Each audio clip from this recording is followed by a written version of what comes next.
Hello students, welcome to EPG Pathshala. My name is D.K. Bhattacharya and we will be talking about man in India and archaeological perspective. One might ask what we have to go with man in India in archaeological discourse. The discourse is archaeological, but we are talking of man in India primarily because we have very little fossil evidence. So we only go by archaeological evidence if at all we have to make a statement about the presence of man in this subcontinent.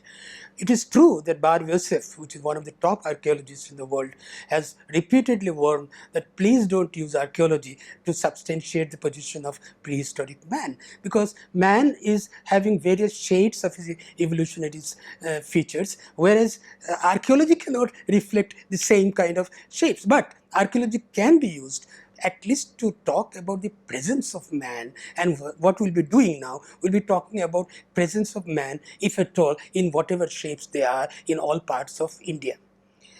2000 AD, a book was published by Kennedy on paleontology of India, and there he talked about, gave a statement, was there only one Adam? Was Adam the only child? And we have since that, it kind of reflects the kind of or objections we have in trying to put the collage of evidences together to make a continuous story. We have always problems. Anyway, since the time of Darwin, people have been hunting for fossils to kind of get the so-called missing link filled, but it still eludes us. Whatever it is, there are evidences that is coming in large number from Africa, and we have to now accept them as a part of the genetic evolutionary tree of man. These evidences are from 4.2 million years, and they are called Australopithecines.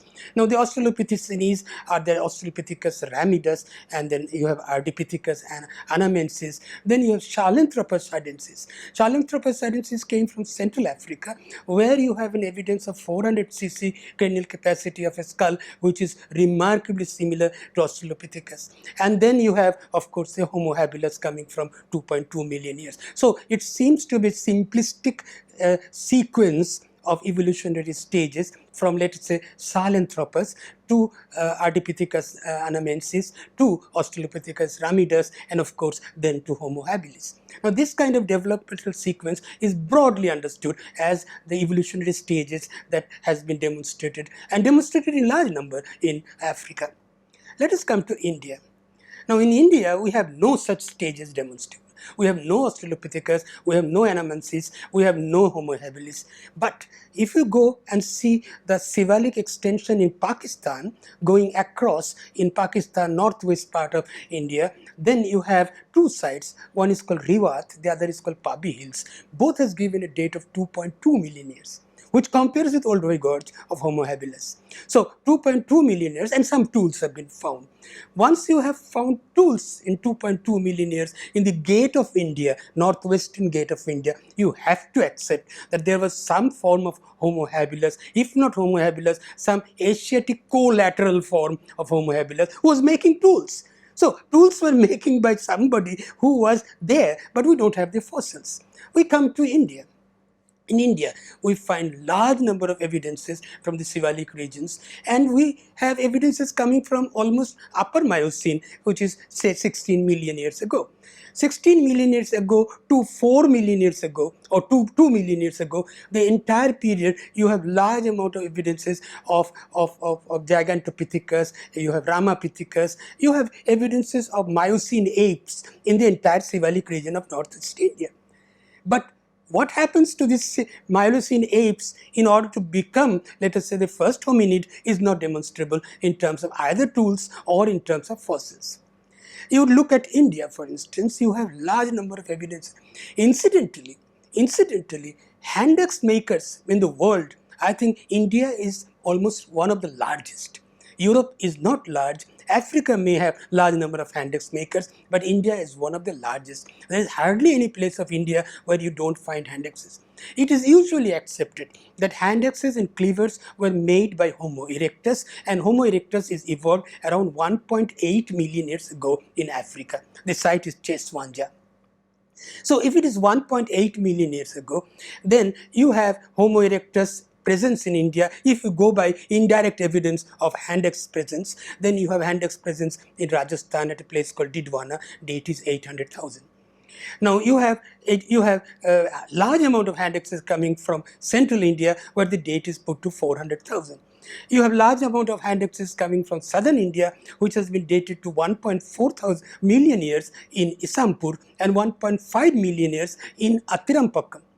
So you have a huge amount of Handexes coming, but you have no Homo erectus, except one evidence that has come from again Narmada, and this is called Hathnora. Now this is a fragment of a calvarium, even though total calvarium is not there. Now this calvarium has been measured by simulating the total reconstruction of the skull, and lo and behold, the cranial capacity is put between 1200 to 1400. Now 1400 cranial capacity cannot be of a Homo erectus. 1400 cranial capacity is of many of the modern races, contemporary races. But then it is anyway reconstructed features on which this estimation was done. But then there are other features, for instance, Bregma Bayesian height. The Bregma Bayesian height compares exactly with the Neanderthals of Europe. So you have a situation, and the supraorbital ridge is almost indistinguishable. So you can't call them Neanderthaloid, you can't call them Pithecanthropoid or Homo erectus. So it seems to be identified by most of the scholars as something which is a early sapien, which is having some archaic traits continuing in it. Early sapien, incidentally, is one of the stages of Homo erectus, which evolves into early sapien and then into full Homo sapiens sapien. That was the traditional belief. So you have an early sapien calvarium from our Hathnora, and then the tools that have been found with it are not really Handexes and cleavers. And then later on, even I have collected material from one of the areas where the deposition of the same material has been found, beautiful Handexes and cleaver. So we have talked about this, and the date of Hathnora is also put to around 600,000 years. So we have a plethora of evidences coming from all over India, including Karnataka and Tamil Nadu, and of course Madhya Pradesh, Gujarat, and everywhere. But there is one thing. If you go to the latitude of 93 east, because 93 east is crossing, let us say, Assam, or let us say the border of Assam. Once you cross 93E, there is no Handex anywhere in the world. You have whole of Southeast Asia, Indonesia, China, Japan, and you have no Handexes. Yet the original find of Homo erectus was from Indonesia, Pithecanthropus. So here is a situation where Barr-Yosef is correct, that you cannot link the tool with the taxonomic form. We have Handexes in India, but we don't have Homo erectus. We have Homo erectus in Southeast India, but we don't have Handexes. Another very interesting thing, 11 degree latitude south, if you cross it, that is Chennai, you cross it, there is no Handex in Sri Lanka. Yet Handexes have been found even in Nepal.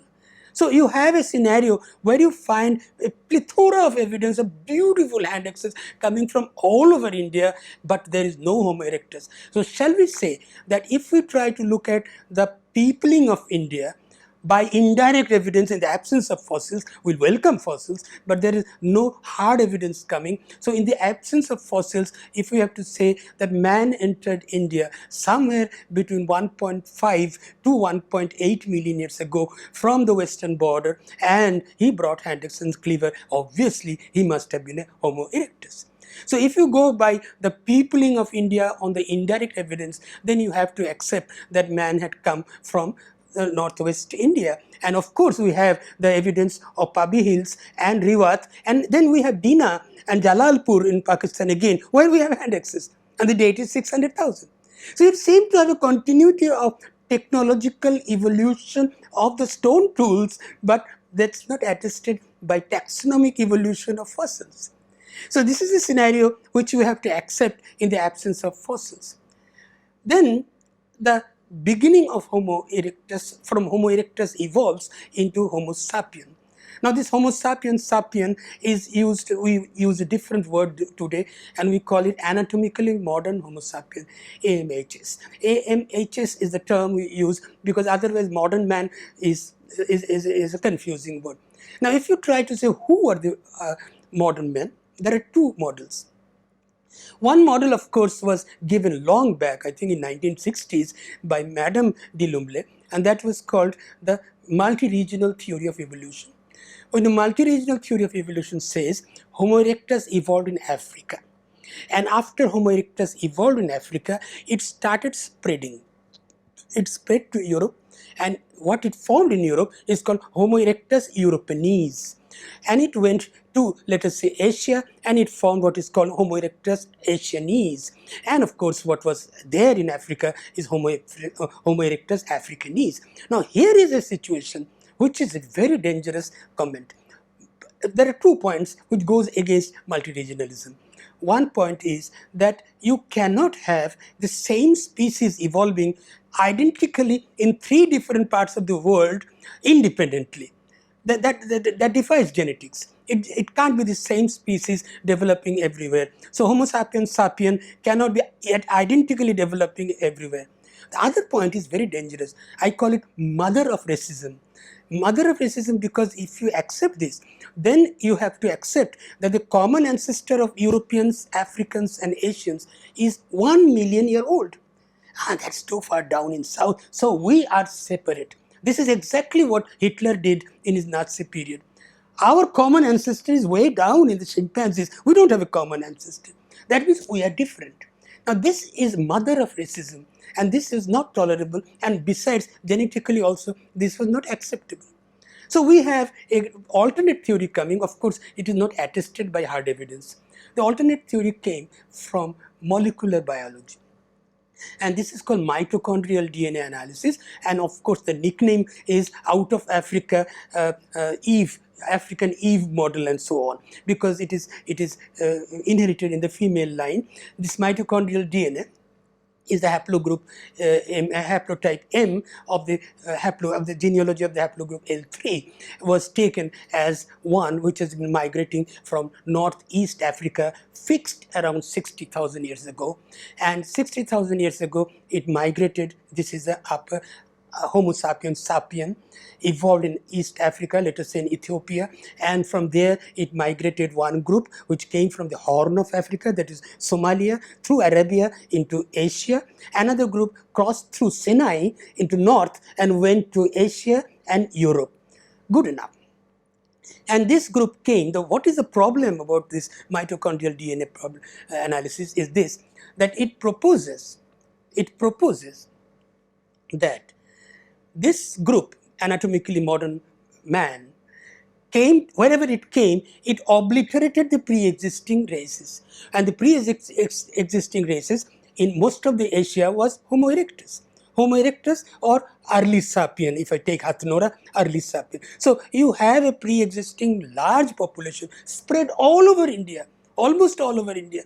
And it says that the mitochondrial DNA carrier who brought Homo sapiens sapiens, who were the Homo sapiens sapiens, obliterated, replaced the pre-existing races. Now, if you take this upper Paleolithic population in Europe, then it's very interesting. Upper Paleolithic occurs around 40,000 years ago in Europe, and it is a very deluxe character culture. It's plethora of bone tools, plethora of art, plethora of blade tools. Upper Paleolithic does not compare with anything in the preceding culture. So Upper Paleolithic seems to be a cultural break from the Middle Paleolithic, and it is so satisfying to these mitochondrial chaps that they say, well, there is a break, isn't it? So the mitochondrial M group, they came, and obviously they eliminated the preceding group. So there is no internal evolution evidence, so it is a gap. The point I am trying to make is in archaeology, there is a gap because you can't demonstrate a Middle Paleolithic evolving in Upper Paleolithic. There is very little evidence because Upper Paleolithic seems to be a ready-made, a deluxe kind of culture that comes and occupies whole of Europe. So is true about Africa, though in Africa there is no break, there is a continuity visible. So if you take Upper Paleolithic as the product of modern man or anatomically modern Homo sapien, then you should have Upper Paleolithic all over India, because mitochondrial DNA, the route has also been identified by Partho Majumdar, and it is the coastal route through which they came and replaced the Homo erectus. Now please, I am using the term Homo erectus from the hardcore evidences. This is fossil evidence. The mitochondrial chaps don't use these fossil evidence terms. So if they came through the Western Gateway, of course through the Horn of Africa, and then entered India, and along the coastal route it spread out. I should have Upper Paleolithic tools all over India. Upper Paleolithic tool is notorious by its absence in India. You have very few Upper Paleolithic evidences coming from a very clustered region.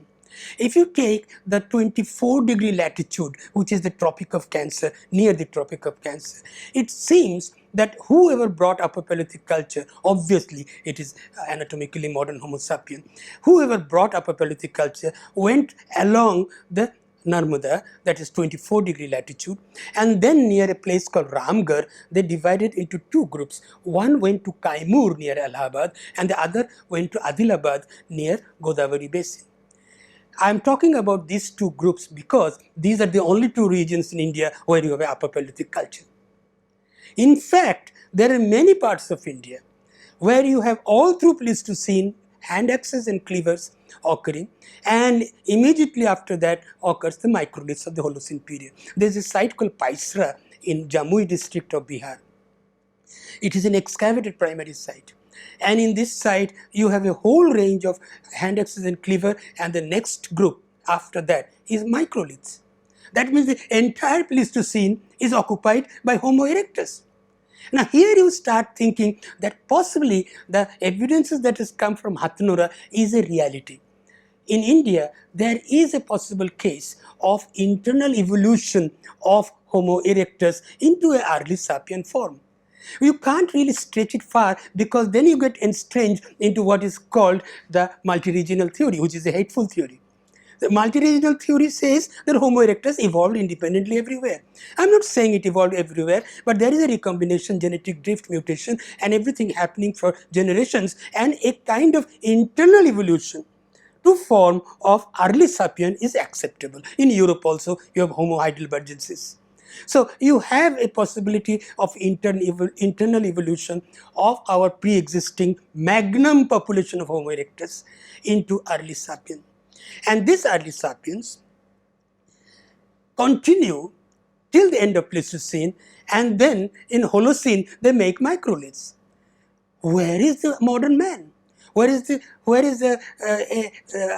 haplotype M? Where is the group coming which is anatomically modern Homo sapien? Does it mean that the entire Indian are really Homo erectus? They have not evolved. Now that is another point which makes it very, very suspicious to accept that there was a kind of change coming from northwest India, from of course northern Africa or northeast Africa, and it sort of permeated all over the world. Not only that, this Homo sapiens crossed India through of course Manipur and entered in Southeast Asia and went up to Australia to give rise to the modern day Homo sapiens sapien. So the root, according to mitochondrial DNA, the root of Homo sapien, they having evolved in Ethiopia, is through India. India is the bridge through which the migration takes place, and it goes up to New Zealand and Australia. So you have to accept, and everywhere they went, they obliterated the pre-existing races. Now this is the kind of stand these groups take, but they cannot be substantiated on the basis of hard evidence. Hard evidences of evolution is called fossils. Now hard evidences of evolution defies us, and we are not getting any such evidence from most of the part of India, and therefore people of India becomes a big problem. Are people of India only early sapiens and there was no modern Homo sapien, or are the early sapiens or in course of time interbred with the invading anatomically modern Homo sapiens? Since we lack hardcore evidence, let us talk of only a solitary evidence of hardcore fossils that has come from near Ethiopia, a site called Harthobouri. Harthobouri is dated to 160,000 years. And here you find large number of hand axes and cleavers, and along with that about 4 skulls. And these 4 skulls demonstrate that they are not Homo erectus, but they are almost progressing towards becoming early sapien. I have already talked about the issue of early sapien being the pathway to becoming modern Homo sapiens. And if that be so, because early sapiens cannot be obliterated by the invading Homo sapiens sapiens as molecular biology tells us. Because if molecular biology is correct, then you have no upper Paleolithic sites in India, and we have only early sapiens all over India, and we are still today early sapiens. We are not modern Homo sapiens. This is a scenario which is, as far as archaeological evidences goes, stands in our analysis. Anybody can stand up and say, forget it, archaeology cannot talk of taxonomy. Archaeology cannot be taken to demonstrate the various shades of human evolution in terms of clades and clade formation and so on. True, but archaeology certainly can be used to at least talk about the presence of man. Now, if the presence of man is to be demonstrated in the form of presence of tools, then you have to accept that all over India you have shades of hand axes and cleavers which might have been made by a large series of Homo erectus. An ancient most date of Homo erectus is from a site near Chennai called Attirampakkam, where the date is 1.5 million years. Only 0.3 million years less than the date of its evolution in Olduvai Gorge. So you have 1.5 million year hand axes and cleavers. So it is the earliest Homo sapien, earliest Homo erectus. Let us look at the youngest Homo erectus. Now, if you try to scan the evidences of hand axes and cleavers occurring in the youngest level, we have some sites from Jharkhand where it seems that the site, the tools, the hand axes and cleavers could be as young as 50,000 years, 30,000 years. 50,000 years from today, there were people making hand axes and cleavers. In other words, from 1.5 million year to 0.05 million year, 50,000, 0.05 million year is a long duration for Homo erectus to remain Homo erectus. They must have undergone internal reassortment, internal formation of subspecies, or within the species also becoming what is called early sapiens. No wonder we have not given a genus and specific name to early sapiens. We just call them early sapiens because this is a large gap between Homo erectus ending into Homo sapiens sapien in the traditional belief, not mitochondrial DNA. So we have known that Homo erectus gives rise to Homo sapiens sapien. We have evidences like Cro-Magnon, Grimaldi, etc. in Europe. But in India, we find evidence that these hand axe cleaver makers, I call them Homo erectus, hand axe cleaver makers who were Homo sapiens were not for a small period of time like they were in Europe. They are for a long period of time, more than 1 million years duration. And you cannot accept a genetic combination spread over such a large subcontinent which will not undergo fission and fusion and forming an internal evolution of sorts. Now, this internal evolution of sorts, it is very wise for us not to give it a subspecies name, but to give it a name early sapien. And Hathnora comes very, very clearly to prove the point of 1100 to 1400 cc cranial capacity is certainly a very late early sapien. So you have a possibility of Homo erectus evolving into early sapien for whole of India. If that be so, what I am meaning is there are parts where Homo erectus did not change so much, there are parts where it changed faster. Now, if these early sapiens were forming the main populational substratum of India, then if I go by mitochondrial DNA, when the Homo sapiens sapiens came, they brought Upper Paleolithic tools, and these Upper Paleolithic tools did not spread all over India. They are found only in my Kaimur ranges, only in the regions of south of Allahabad and on the Godavari basin in parts of Andhra Pradesh. And they are very good Upper Paleolithic tool types. So if they are not found everywhere, then you have to accept that only Andhraites and Upiites are Homo sapiens sapien. We are not Homo sapiens sapiens.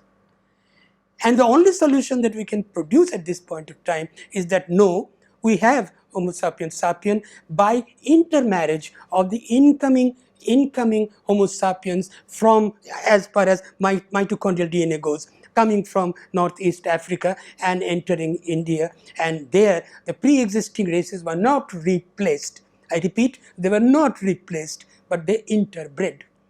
And they interbred, and interbreeding is possible only when there is no species difference.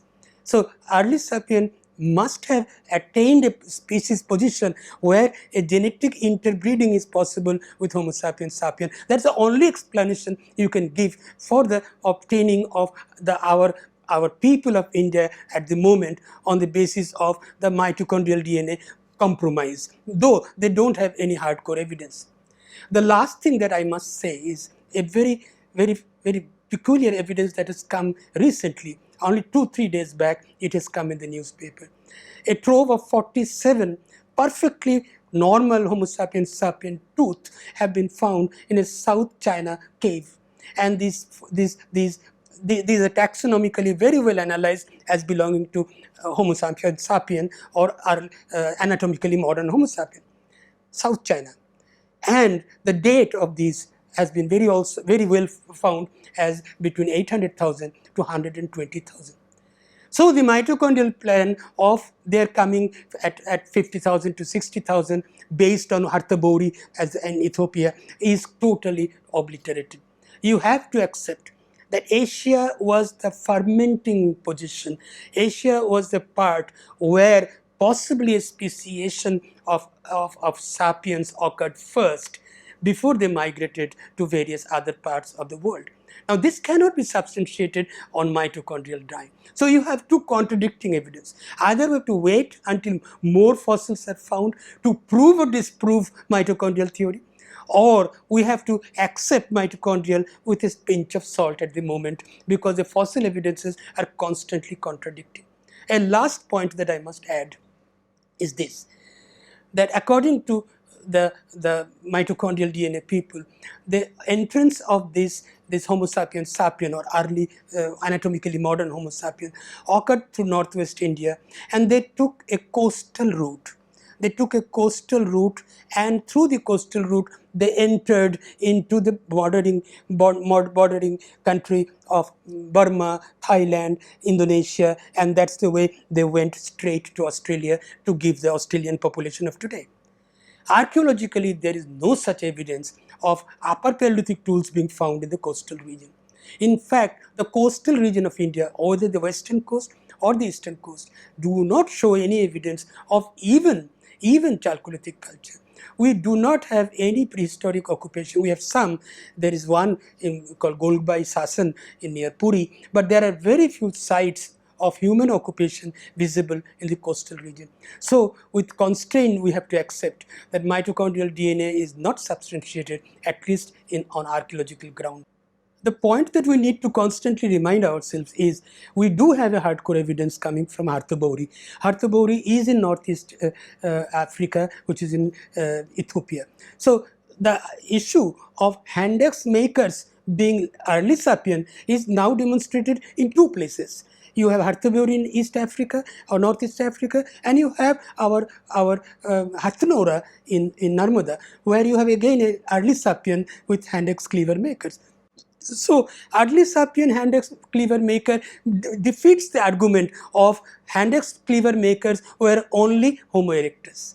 Now, this was a traditional stand we took, that hand axe cleaver makers were only Homo erectus, and a kind of allopatric speciation occurred in cold Europe, where from the early sapien a branch skittered off and created Neanderthals.